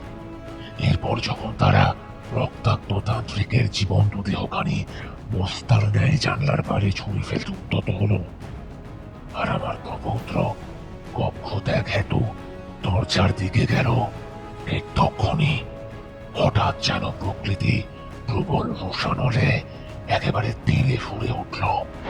ত্রিভুবন কাঁপিয়ে একেবারে আলোড়ন তুলে আরম্ভ করল, যেন এক অতি প্রাকৃতিক ঝড়ঝঞ্ঝা। আর প্রকৃতির সেই প্রবল রোষানলকেও ছাপিয়ে মিশিয়ে দিয়ে পক্ষের বাতাস গর্জে উঠেছিল তান্ত্রিকের মুখ নিঃসৃত অন্তিম হুঙ্কারে। এক ভয়াল অভিশাপে জানলা দিয়ে তার জীবন্ত দেহখানি নিক্ষেপ করার অন্তিম মুহূর্তে তিনি তীব্র ঘৃণা ও প্রধান্বিত ধিক্কারে অভিশাপ বর্জন করেন। যে জানলা দিয়ে তুই নিজের বংশের পাপাচার লুকোতে আমার বুকে তরবারি বিঁধিয়ে জঞ্জালের ন্যায় ছুঁড়ে ফেলার জন্য উদ্যত হচ্ছিস, সেই জানলা দিয়েই তোদের জন্য নরকের দরজা উন্মোচিত হবে। তোরা তোরা বংশ পরম্পরায় এইখানেই আসবি নিজেদের পাপের বোঝা নিয়ে। এই বংশের রক্তধারী কোনো জীবন্ত মানুষ সেইখানে পৌঁছনো ব্যতীত অনন্তকাল ছটফট করবি মুক্তির জন্য। অভিশাপ অভিশাপ দিয়ে গেলাম, মনে রাখিস। কর্মচারীরা ওই তরবারি বেধা রক্তাক্ত শরীর হতে বেরিয়ে আসা ওই তেজস্ক্রিয় হুঙ্কারে মুহূর্তের জন্য স্তব্ধ হয়ে গেল। ধরিত্রী ফালা ফালা করা হুঙ্কারে গর্জন করে উঠল আকাশ। কয়েক মুহূর্ত পর কর্মচারীরা সম্প্রীত ফিরে পেয়ে তাদের কাজে মনোনিবেশ করল। দুইজন তান্ত্রিকের পা আর দুইজন মাথা ধরে উন্মুক্ত তার জানলার বাইরে তান্ত্রিকের পা হাত বাঁধা আত্মারা শরীরখানি সজোরে নিক্ষেপ করে দিয়ে আদেশ মতো জানলার কপাট বন্ধ করে দিয়ে তালা দিয়ে তারা চলে গেল। তারপর অন্য একজন তান্ত্রিককে অনেক টাকার লোভ দেখিয়ে এক কণিকাকে হাতের সামনে পাওয়ায় তাকেই ধরে বেঁধে এনে করানো হলো শিরোচ্ছেদ। তারপর এই ঘরে তারা মুন্ডহীন ধরের ওপরে চলল 12 ঘন্টা ব্যাপী সব সাধনা। অতঃপর সেই ধরটিকে একটি বাঁশের খুঁটির সঙ্গে বেঁধে নির্মিত হলো এই ঘরের তৃতীয় ধাম। আর প্রতিবারের মতোই এই ঘরের মাটি ভরে দিতে দেওয়া হলো ধর হতে শিরোচ্ছেদ করে ফেলে দেওয়া মুন্ডখানি। তৃতীয় মুন্ডটি পোতার পর ওই 3টি নরমুণ্ড প্রথিত জায়গাটি ঘিরে আঁকা হলো একটি সুন্দর কারুকার্য খচিত নকশা। ওই নকশার রেখা বরাবর ছড়িয়ে দেওয়া হলো চকমুখী পাথরের গুঁড়ো দিয়ে। ওই ঘনঘোর কাল রাত্রির অমুক পৈশাচিকতার সাথে পাপের কালোয় কর্দমাক্ত আধারে নিমজ্জিত ওই কক্ষে থেকে থেকে চলে উঠেছিল সেই অপূর্ব নকশা। কুণ্ডলীকৃত হওয়ার সাথে সাথে চিরকালের মতো বিদায় নিয়েছিল যাবতীয় অমঙ্গল। বলি হওয়া কণিকার একটি বালিকা কন্যা ছিল, সেই পরিবারের দাসী মহলে ঠাঁই পেল। পরবর্তীকালে সে আমার প্রপৌত্রের পুত্র, অর্থাৎ তোমার দাদুর রক্ষিতা হিসেবে গণ্য হয়। তোমার দাদু উঁচু বংশ মর্যাদা সম্পন্ন এক অভিজাত কন্যাকে বিয়ে করে, কিন্তু সে ছিল সন্তান ধারণে অক্ষম। তোমার দাদুর জন্য জ্যোতিষী ভবিষ্যৎবাণী করেছিলেন সে একের অধিকবার যদি সে বিয়ে করে তাহলে সেটা হবে ওর মৃত্যুর কারণ। তাই তোমার দাদু কিছুদিন বাদে স্ত্রীকে গোপনে হত্যা করে এই পরিবারের বংশমর্যাদা রক্ষার্থে সেই রক্ষিতার গর্ভস্থ সন্তানদেরই নিজ মহিষীর গর্ভজাত সন্তান হিসেবে পরিচয় দিয়ে এই পরিবারের বংশ গরিমা অক্ষুণ্ণ রাখে। বুঝলে বাছা, পাপ এই বংশের মজ্জায় মজ্জায় রয়েছে, আর তারই জ্বলন্ত অগ্নিদাহে অভিশাপে আমরা পড়ছি। তান্ত্রিকের অন্তিম যাত্রাকালে তার মুখ নিঃসৃত অভিশাপে আমরা তাই বংশ পরম্পরায় দগ্ধ হচ্ছি। মরণের পরে আমরাও আমার বংশজাত প্রত্যেকের আত্মা এসে বন্দী হয়েছে এই এই নরকে। নরকের এই লিলিহান আগুনের দহনে পুড়ে পুড়ে আমাদের এই যন্ত্রণা ক্লিষ্ট আত্মাখানি এখন শুধুই মুক্তি চায়, মুক্তি। কয়েক মুহূর্ত সব নিশ্চুপ। নীরবতা ভেঙে রৌনক দ্বিধামিশ্রিত কণ্ঠে বলে উঠল, সব বুঝলাম, কিন্তু আপনাদের মুক্তি যদি আমিই দিতে পারি সে আমি দেব কিভাবে? বাছা, তুমি আর দেরি না করে এই থাম তিনটি ভেঙে ফেলো। আর মেঝেতে যে তিনটি জায়গায় খুলি পোতা আছে সেই জায়গায় একটি করে খুলির চিহ্ন আঁকা রয়েছে, আর তার উপরে অপূর্ব নকশা আঁকা রয়েছে। তুমি সেখানকার মেঝে ঘুরে খুলি তিনটি বের করো, তারপর সেগুলো এই জানলার সামনে নিয়ে এসে জড়ো করে তার চারধারে তুমি নতুন করে আঁকো ওই নকশা। তারপর এই নকশা বরাবর চকমকি পাথরের গুঁড়ো ছড়িয়ে ওতে আগুন ধরিয়ে দাও। তারপর এই জ্বলন্ত অগ্নিকুণ্ডের সামনে বসে বারে বারে তোমার পূর্বপুরুষদের যাবতীয় পাপাচারের কথা ঈশ্বরের কাছে স্বীকার করে তার কাছে এবং এই তিনটি বলি হওয়া অভাগা নারীর আত্মার কাছে ক্ষমা প্রার্থনা করো। একমাত্র তাহলেই আমরা সবাই এই অনন্ত দহনের সর্বগ্রাসী জ্বালা থেকে চিরতরে মুক্তি পেয়ে যাব, চিরতরে। রৌনক বুঝতে পারল তান্ত্রিকের অভিশাপ মতো সত্যি এই ঘরের জানলা দিয়ে ধরিত্রীতে উন্মুক্ত হয়ে পড়েছে নরকের দ্বার, যেটা বন্ধ করার একমাত্র উপায় হলো এদের মুক্তি। রৌনক আর দেরি না করে পেছন ঘুরে সিঁড়ির পথ ধরল। সিঁড়ি দিয়ে উঠতে লাগলো ওপরে এবং পৌঁছে গেল ফের সেই জানলার উন্মুক্ত দরজার সামনে। অধীর পায়ে নরক হতে পুনর্গমন করল ধরিত্রীর বুকে। নরকের উন্মুক্ত দ্বার হতে এখনো ভেসে আসছে মর্মবিদারক আর্তচিৎকার আর ক্রন্দনের প্রবল আর্তধ্বনি। চতুর্দিকে রক্তের মতো লাল, পিঠে মরার খুলি আঁকা লক্ষ লক্ষ উড়ন্ত পতঙ্গ চারিদিকে উড়ে বেড়াচ্ছে। রৌনক সিঁড়ি দিয়ে উপরে উঠে এলো ধরিত্রীর বুকে। নিশ্চুপে ঘরের ভেতরে ঢুকে হাতে নিল কোদাল, তারপর সমস্ত বাহুবল একত্রিত করে নিয়ে দুর্বার গতিতে একবার দুইবার বারবার শুধু থাম লক্ষ্য করে সজোরে কোদাল চালাতে লাগলো। একটা সময় তিনটি থামই হঠাৎ সরসর করে বালির স্তূপের মতো খসে পড়তে লাগলো।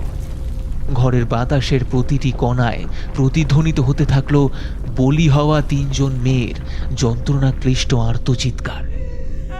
রৌনক যেন চেতনা আর তন্দ্রার মাঝামাঝি কোনো এক মোহাচ্ছন্ন ঘোরে আবিষ্ট হয়ে পড়েছে ক্রমশ।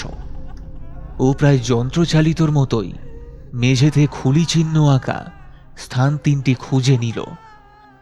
দীর্ঘ বছর পার হয়ে যাবার পর পুনরায় ওই চিহ্ন ক্রয় ঘিরে রৌনকের দ্বারা অঙ্কিত নকশা এবং তা আগুনের দ্বারা প্রজ্বলিত হয়ে উঠল। চারপাশে বাতাসের প্রতিটা কণা যেন জ্বালাময়ী হয়ে উঠেছে বলি প্রদ্যত তিনজন নারীর আর্তচিৎকারে। রৌনক যন্ত্রের মতো হাঁটু গেড়ে বসল ওই জ্বলন্ত নকশার সম্মুখে। সদুক্তির দ্বারা নিজের পূর্বপুরুষদের কৃতকর্ম ও পাপাচারের কথা তাদের হয়ে স্বীকার করলো ও তাদের হয়ে ক্ষমা প্রার্থনা করলো ঈশ্বরের কাছে। হঠাৎ রৌনক দেখল কুণ্ডলীকৃত ধোঁয়ায় আবছা হয়ে জীবন্ত হয়ে উঠেছে এক শ্বেত বস্ত্র পরিহিতা শালঙ্কারা নারীর পূর্ণ অবয়ব। তার দেহের নিম্নাংশ রক্তে স্নাত, তার অশ্রুসিক্ত দুই চোখে অব্যক্ত যন্ত্রণার ছাপ। রৌনকের বুঝতে কোনো অসুবিধা হলো না এই জমিদার কন্যা রুক্মিণী। রৌনক ওর হাত দুটি জড়ো করে তার উদ্দেশ্যে প্রণাম জানালো ও তার পূর্বপুরুষের কৃতকর্মের জন্য ক্ষমা প্রার্থনা করল। মুখ পূর্ণিমার অনাবিল মায়া মাখানো মুখখানিতে ক্রমশ প্রশান্তির একটি ছাপ দেখা দিল। ক্রমশ কুণ্ডলীকৃত ধোঁয়ার সাথেই সেই অবয়বখানি বাতাসের সাথে মিলিয়ে গেল। ধিকি ধিকি আগুন ক্রমশ নিভে আসতে থাকল। বাতাসে প্রলয় জাগিয়ে তোলা মর্মবিদারক আর্তধ্বনি ক্রমশ ম্রিয়মাণ হয়ে আসতে থাকল। সারা ঘর জুড়ে কিলবিল করে ওঠা সারি সারি রক্তের মতো লাল পিঠে মরার খুলি আঁকা দীর্ঘ সুর বিশিষ্ট লক্ষ লক্ষ উড়ন্ত পতঙ্গ যেন এক অলঙ্ঘনীয় আহ্বানে সাড়া দিয়ে প্রায় ধাক্কাধাক্কি করে ওর গায়ের উপর উঠে গিয়ে নিচে পড়ে গিয়ে কোনো রকমে রেসের খাতায় নাম লেখানো অশ্বের ন্যায় তুমুল ক্ষিপ্রতার সাথে শুধুই ওই জানলার দিকে ধাবমান হচ্ছে। মোটামুটি 3 কি 4 মিনিটের মধ্যে ঘরখানিতে আর কোনো উড়ন্ত পতঙ্গের অস্তিত্বই রইল না।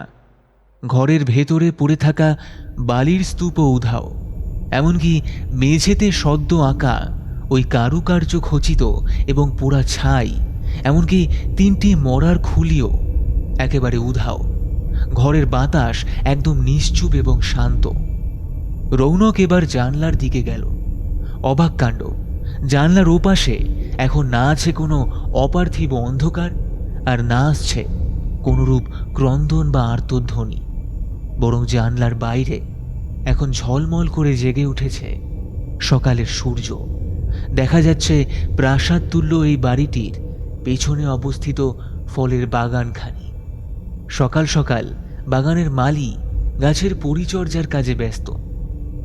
হঠাৎ এক প্রবল ক্লান্তি রৌনককে একেবারে ঘিরে ফেলল। ও আর জেগে থাকতে পারল না। খোলা জানলার নিচেই গভীর নিদ্রাচ্ছন্ন হয়ে ঘুমিয়ে একেবারে কাদা হয়ে গেল।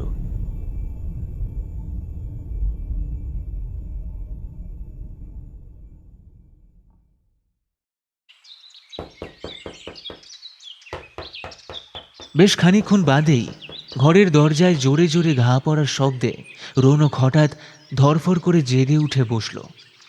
ভালো করে চোখ দুটো ডলে নিয়ে ও দরজা খোলার জন্য এগিয়ে গেল। রাতের ঘোর ও বিস্ময় তার এখনো পুরোপুরি না কাটলেও এটাও ভালো করেই বুঝতে পারছে এই ঘরের থাম উধাও আর খোলা জানলা, এই দুটি কারণে ওর কপালে ঘোরতর দুঃখ আছে। দাদু হয়তো ওকে খুব কঠিন থেকে কঠিনতর শাস্তি দেবেন। বাড়ি থেকে বিতাড়িত করে দেওয়াটা অস্বাভাবিকও হবে না। পরিস্থিতির মোকাবিলা যে কি করে করবে তার কোনো দিশা পেল না রৌনক। ওর বুকের ভেতর এক অজানা অশনি সংকেতের হৃৎস্পন্দন সজোরে বেজে চলেছে। ও ধীর পায়ে আগুয়ান হলো দরজার দিকে। দরজা খুলে দেখল দরজার উপরে দাঁড়িয়ে রয়েছে বাগানের মালি রামু কাকা।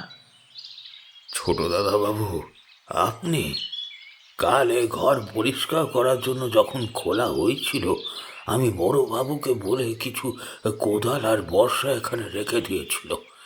এখন কোদালটা দরকার পড়লো তাই এলো। তা ছোট বাবু, আপনি ঘরে একা কি করছেন? রৌনক ঘর থেকে কোদালটা নিয়ে রামু কাকার হাতে দিয়েই বইপত্র গুছিয়ে হনহন করে ঘর থেকে বেরিয়ে গেল। ঘরের বাইরে বেরিয়ে সকলের মুখেও যা শুনল এবং সচক্ষে যা দেখল তাতে ওর চক্ষুকর্ণের বিবাদ থেকে গিয়ে অবশেষে অদ্ভুত একটি বাস্তবের সম্মুখীন হল রৌনক। গতকাল রাত্রি হতেই দাদু একেবারে বদ্ধ উন্মাদ হয়ে গিয়েছেন। শিশুর মতো হাত পা ছুঁড়ে কেঁদে চলেছেন। মাথার চুল দুহাতে ছিঁড়ে উন্মত্ত চিত্তে নিজের সারা জীবনের পাপাচার আর কৃতকর্ম অতিথিপূর্ণ এই অনুষ্ঠান বাড়িতে সব লোকজনকে ডেকে ডেকে বলে চলেছেন তিনি। চিৎকার করে সব লোকজনকে ডেকে ডেকে বলছেন কী কারণে ও কিভাবে তিনি তার স্ত্রীকে সহস্তে হত্যা করেছিলেন এবং তার সন্তানদের প্রকৃত গর্ভধারিণী মা মানদা দিদার আসল পরিচয়টা উন্মুক্ত কণ্ঠে বাহির করছেন আর তার দুই পায়ে লুটিয়ে পড়ে ক্ষমা চাইছেন। মানদা দিদা এই পরিবারের গণিকা কন্যা। শেষমেশ দাদুকে হাসপাতালেই ভর্তি হতে হলো। সারা জীবন ধরে লাঞ্ছনা গঞ্জনা আর কৃতদাসীর মতো নির্যাতন সহ্য করার পর অবশেষে মানদা দিদার জীবনের এক এবং একমাত্র ইচ্ছা, স্বপ্ন আজ সত্যি হলো। নিজ মুখে মানদা দিদাকে দাদু সকলের সামনে বিনা কাকুতি মিনতিতেই সসম্মানে নিজের স্ত্রী হিসাবে পরিচয় দিলেন এবং মানদা দিদার স্থান আসলেই এই পরিবারের ঠিক কোনখানে তা দেখিয়ে দিলেন। তখন এই অযাচিত সম্মান বা প্রাপ্তির ভার আর সামলাতে পারল না মানদা দিদা। নিজের পরিবারের সকলের সামনে তার আসল পরিচয় নিয়ে দাঁড়াবার আগেই হঠাৎ হৃদযন্ত্র স্তব্ধ হয়ে পৃথিবীর মায়া কাটিয়ে ইহলোক ত্যাগ করলেন মানদা দিদা। গোটা পরিবার জুড়ে এমন এক অঘটনের আবহে অভিশপ্ত জানলার ওই ঘরটিতে যে আগের দিন পরিবারের কোনো সদস্য রাত কাটিয়েছিল এই কথাটা আর বাহির হয়নি। অতএব এরপরে অভিশপ্ত জানালাটি খোলা অবস্থায় দেখার পর পরিবারের সকলে ভীষণভাবে ধাক্কা খেলেও রৌনককে আর কারোর কাছে বকুনি খেতে হয়নি। এরপর কেটে গিয়েছে বেশ কিছুদিন। ইতিমধ্যেই রৌনকের দাদু এবং মা এবং বাবার দ্বারা নির্বাচিত এই পরিবারের হবু পুত্রবধূ তথা রৌনকের হবু স্ত্রীর বাবা একদিন এসে জানিয়ে গেলেন যার শরীরে একজন গণিকার রক্ত বইছে এমন কারুর সাথে তিনি নিজের মেয়ের বিয়ে দিতে চান না।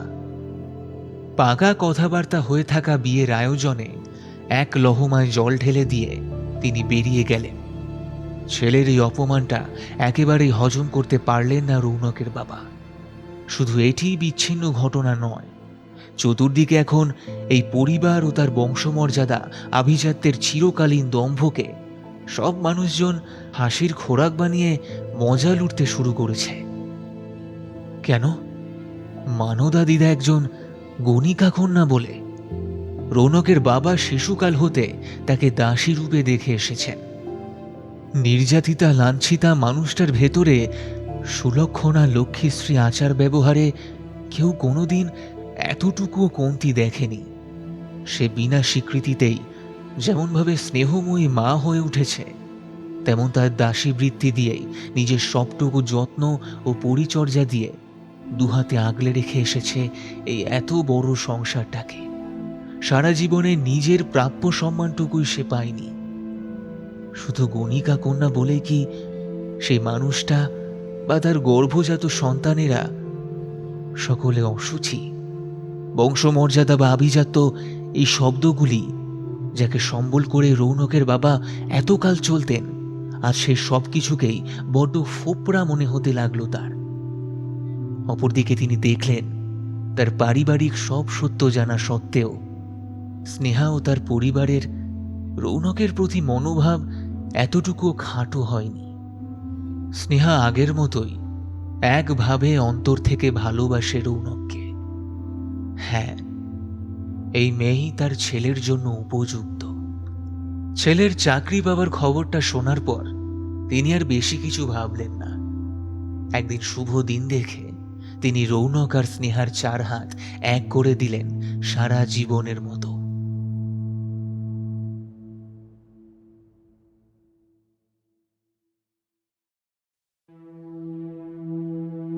শেষ হলো আমাদের আজকের নিবেদন।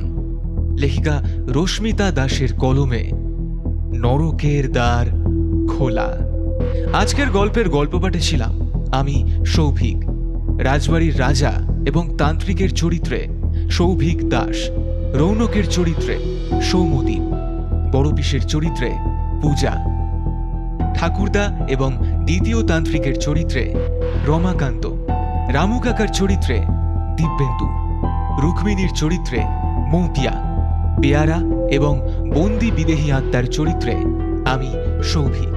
গল্পের নাট্যরূপ প্রদানে স্নেহা, গল্পের শব্দ সংযোজন এবং আবহ সৃষ্টিতে সৃজা এবং আমি সৌভিক। এই সুন্দর পোস্টারটি ডিজাইন করেছে টিম পিক্সেলেট। তবে কেমন লাগলো আজকের গল্পটি?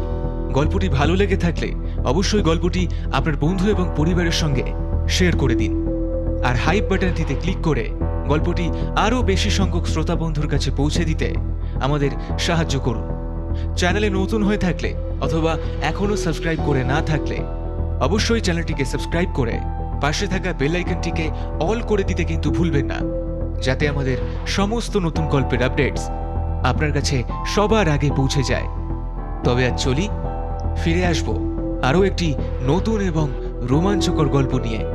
ততক্ষণ ভালো থাকুন, সুস্থ থাকুন আর শুনতে থাকুন রহস্য, রোমাঞ্চ, থ্রিলার এবং গপ্প।